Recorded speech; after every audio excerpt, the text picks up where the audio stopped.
ایک عورت تھی اور اسے نبی پاک صلی اللہ تعالیٰ علیہ وسلم نے وہ کلمہ پڑھ کے مسلمان ہوئی، مدینہ طیبہ آ گئی تو حضور نے مسجد نبوی شریف میں اس کے لیے مکان، ایک سادہ سا کمرہ ساتھ مسجد کے بنوا دیا، وہیں رہنے لگی۔ اکثر وہ سیدہ طیبہ کے پاس آتی تو حضرت عائشہ صدیقہ رضی اللہ تعالیٰ عنہ فرماتی ہیں وہ بڑی باتیں سناتی اور آخر میں کہتی وہ ہار والا دن بھی بڑا عجیب دن تھا اور میرے رب کی قدرتوں کا دن تھا، وہ بھی بڑا عجیب دن تھا۔ سیدہ عائشہ صدیقہ رضی اللہ تعالیٰ عنہ ایک دن فرمانے لگی کہ تو ہار والے دن کا بڑا ذکر کرتی ہے، وہ کیا دن تھا؟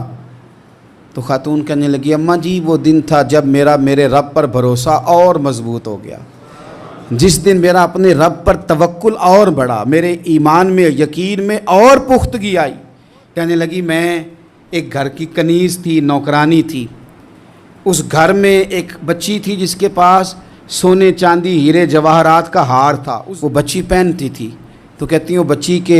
اس نے اتار کے رکھا یا اس سے گرا وہ ہار تو چیل اسے اٹھا کے لے گئی گوشت سمجھ کے اور میرے سامنے اٹھا کے لے گئی۔ گھر والوں نے مجھ سے پوچھا، یہ بخاری میں موجود ہے،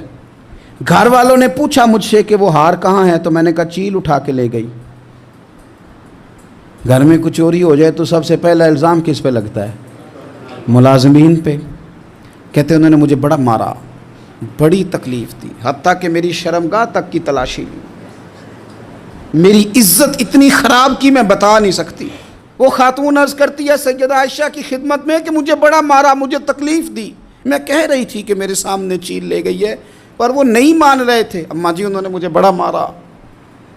حضرت عائشہ صدیقہ کہتی ہیں پھر کیا ہوا؟ کہنے لگی اماں جی جب کوئی میرا مددگار نہ رہا، مجھے تکلیف دے رہے تھے، رسوا کر رہے تھے تو میں نے اپنے رب سے مدد چاہی، میرے رب کی طرف میں نے توجہ کی، میں نے کہا مالک اب تو ہی میرا مددگار ہے۔ کہتی ہے وہ مجھے مار رہے تھے تو وہ چیل جو ہار لے گئی تھی وہی لے کے واپس آ گئی اور ہمارے سروں کے قریب لا کے اس نے جب اس ہار کو پھینکا وہ مجھے چھوڑ کے سائیڈ پہ ہوئے، وہ میری بے گناہی جان گئے، لیکن آپ کو بتاؤں اس دن سے میرا اپنے رب پر یقین اور بڑھ گیا۔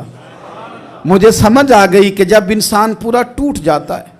اور جب کوئی چاروں جانب اس کا مددگار نہیں ہوتا تو رب تو ہوتا ہے نا،